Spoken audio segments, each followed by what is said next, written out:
The deep dive is on. Today, we're focusing on one of the most powerful yet least understood institutions in American government, the Federal Reserve. And this topic is just incredibly timely. I mean, the Fed's independence is under explicit political attack right now. We're seeing it in the headlines for sure. Things like President Trump's criticism of Chairman Jerome Powell or these documented efforts targeting Board Governor Lisa Cook. Exactly. And the motivation seems pretty straightforward. Force the Fed to lower interest rates, give the economy a quick shot in the arm. That desire for a quick fix is precisely why we need to do this deep dive. We've been looking at sources from leading economists, Michael Klein for one, and they are, frankly, sending up huge red flags. They are. They warn that if politicians get their hands on monetary policy, the predictable result is, well, it's higher inflation, and with no real sustained improvement in jobs. So that's our mission today. We need to understand the firewall. Why was the Fed designed to be outside the political arena? And why do economists see these threats, the ones we're seeing today, as such a danger to our long-term economic stability? We really have to go back to basics to see the stakes. Okay, so let's lay that groundwork. The Federal Reserve is the central bank of the United States. And it's an institution that was really born out of failure. Yeah, a whole series of failures. You had these repeated, totally destabilizing banking crises all through the 19th and early 20th centuries. It was chaos. Until Congress finally stepped in and passed the Federal Reserve Act in 1913. Right, to try and put a stop to it. And its core function is setting monetary policy, basically managing the supply of money and credit. For what purpose? The dual mandate, maximum employment and stable prices. And the main tool they use to do that is the short-term interest rate. The federal funds rate. That's the one. And you have to think of it as the anchor. Once the Fed sets that rate, that decision just trickles down into everything you deal with. Mortgages, car loans. Business investments, even what the government itself pays to borrow money. It all starts there. What's amazing to me is how deliberately they built independence into its DNA. I mean, the people who wrote that act, they knew they had to insulate it. They had to. Insulate it from the day-to-day whims of elected officials. So, structurally, the Fed isn't part of the executive branch. It's not part of Congress. And it's not part of the judiciary. It's its own thing. But it's a complicated structure. It's not just one entity. You've got the Board of Governors in D.C., which is sort of the intellectual core of the operation. An absolute powerhouse. I think our source said something like 500 PhD economists working there. Just focused on the economy. But the power is decentralized, right? Right, and that's to guard against too much D.C. influence. The system has those 12 regional Federal Reserve banks. Boston, St. Louis, Dallas. Scattered all over the country to get that local input. Exactly. And the actual votes, the ones that move markets, happen every 6 weeks at the Federal Open Market Committee, the FOMC. Which is made up of the Board of Governors. Plus 5 of the 12 regional bank presidents. And there's a little nuance there with the New York Fed, isn't there? A critical one. 4 of those regional slots rotate, but the president of the New York Fed is always a voting member. Why is that? Because the New York Fed sits at the epicenter of global finance. And, crucially, they are the ones who actually do it. They execute the open market operations, the buying and selling of securities that makes the interest rate policy a reality. So they're the hands and feet of the market. You could say that. So what you have is this decentralized, non-political group of experts voting on maybe the most important financial knob in the entire world. That complex structure, the long terms for the governors, it all leads back to the big question, why? Why is this independence so essential? Why can't we just let the people we elected handle it? That's the core question. And the answer is really rooted in history and, just human nature. I mean, on some level, it feels undemocratic, doesn't it? Trusting unelected academics over the leaders people actually voted for. It's a fair point. But the logic is that monetary policy has to be divorced from the short-term political cycle. Politicians run every 2 or 4 years. They are laser-focused on immediate results. Especially right before an election. They want the economy looking good now. Exactly. They want stimulus now, low rates now. But the full effect of a monetary policy decision can take months, sometimes years, to really filter through the economy. So if the Fed caves and hits the accelerator right before a vote? It's like flooring it without checking for a wall up ahead. The consequence, the inflation, often shows up long after the election is over and won. So the experts are managing the long-term health of the car, while the politicians are just staring at the speedometer this quarter. It's a great analogy. And it's the same principle behind our judicial branch, right? We give judges lifetime appointments to insulate them from the president and Congress. So their decisions are based on the law, not on politics. Right.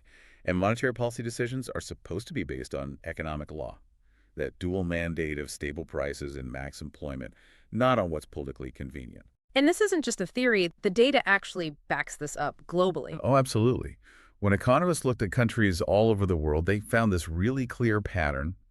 Central banks that were more insulated from politics. How do they measure that? Things like having long, non-renewable terms for their governors or more control over their own budgets. Those countries consistently achieved lower rates of inflation. And here's the key part, what they didn't sacrifice.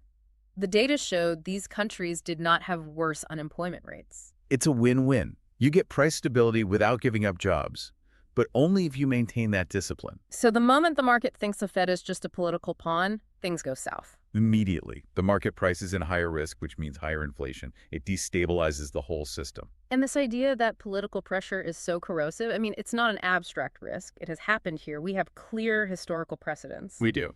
Let's go back to maybe the most famous one, President Nixon and Fed Chairman Arthur Burns, right before the 1972 election. A classic case. Nixon was absolutely haunted by his narrow loss to Kennedy in 1960.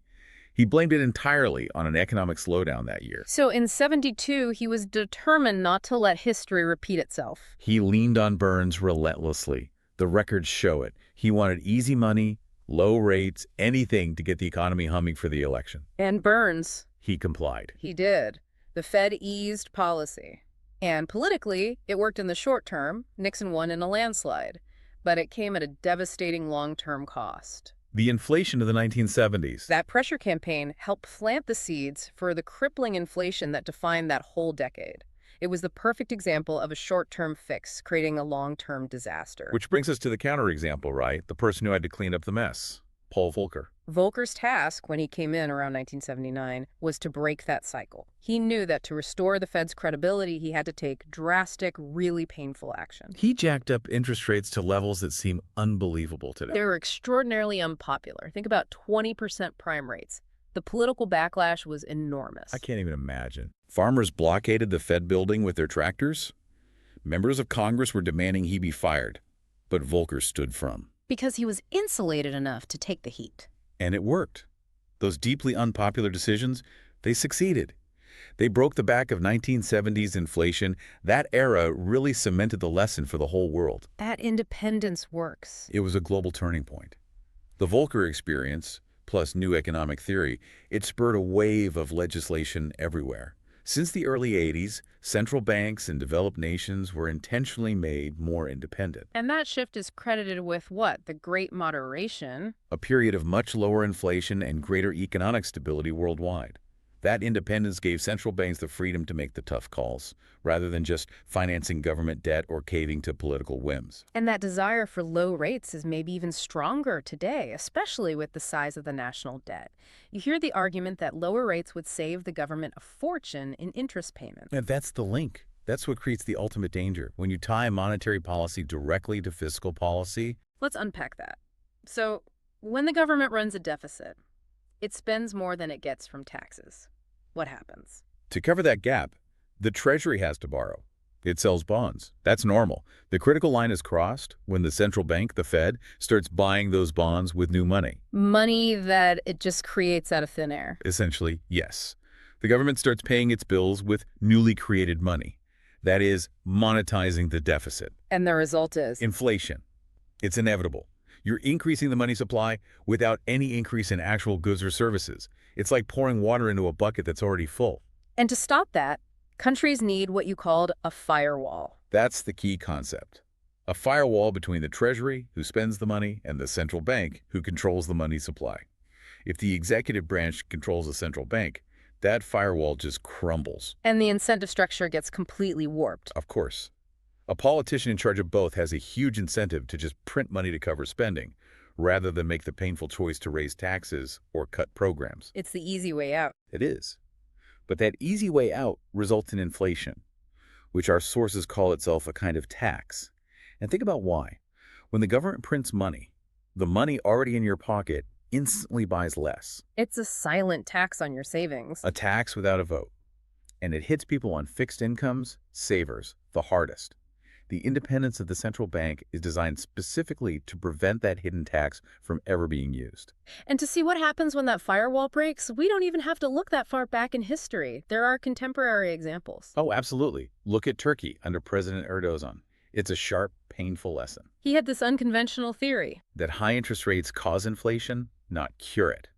So he insisted on keeping rates low, thinking it would supercharge investment. And he fired multiple central bank governors who disagreed with him. And the result was a textbook economic disaster. The market lost all confidence, the Turkish lira plummeted, and inflation soared far, far higher than it was before. And then there's a country like Argentina. A more persistent example. They've been trapped in this crisis cycle for decades, constantly fighting inflation, precisely because the government keeps relying on printing money to cover huge budget deficits. But for the ultimate danger, the place where this path leads, the sources all point to one place: German hyperinflation in the 1920s. This is the nightmare scenario. This wasn't just economic trouble, it was the total collapse of society's trust in its own currency. What was the context there? After World War I, Germany was saddled with these immense reparation payments. The government couldn't or wouldn't tax its people enough to pay them, so they looked for the easy way out. The central bank provided it. Yes, the central banks started printing money, massive, unbelievable amounts of it, to finance the government's payments. And the result was runaway hyperinflation. The stories are famous, people using wheelbarrows full of cash just to buy a loaf of bread. Your life savings becoming worthless overnight. And here's where the connection gets really, really chilling. The sources draw a direct line from that economic catastrophe to what came next. An explicit link. The economic instability of the 1920s, the destruction of the middle class, the complete loss of faith in institutions, it created the perfect conditions for political instability. And that instability is what allowed for the rise of fascism in Germany. It's a direct, sobering chain of events. A failure of central bank independence leads to currency collapse, which leads to social collapse, which paves the way for extremist politics and, ultimately, World War II. It just shows that keeping the currency stable isn't just some technical exercise for economists. It's a pillar of a peaceful, democratic society. It really is. That is a staggering conclusion to draw. So what does this all mean for you, the listener, today? We've gone through the Fed's purpose, the evidence for its independence, and the really high costs of political interference. I think the core takeaway is that the central bank's job is long-term stability, and independence is the only thing that allows it to resist that constant short-term political pressure to just, print money. When they lose that, they stop being the economy's guardian and they just become the government's checkbook. Pretty much. And that brings us to the final provocative thought. The next time you hear a political attack on the Fed, someone demanding lower rates to help with government debt or to goose the economy before an election, remember that extreme historical consequence. That the failure of central bank independence, the monetization of deficits, it isn't just linked to your grocery bill going up. Historically, it's linked to the conditions that help pave the way for global totalitarianism. The independence of the Federal Reserve isn't about protecting some unelected elite. It's about protecting the value of your savings, the stability of the economy, and, as we've seen, maybe the integrity of democracy itself. It's a technical issue with profoundly high stakes. Something to think about the next time the Fed is in the headlines. Thank you for joining us on this deep dive.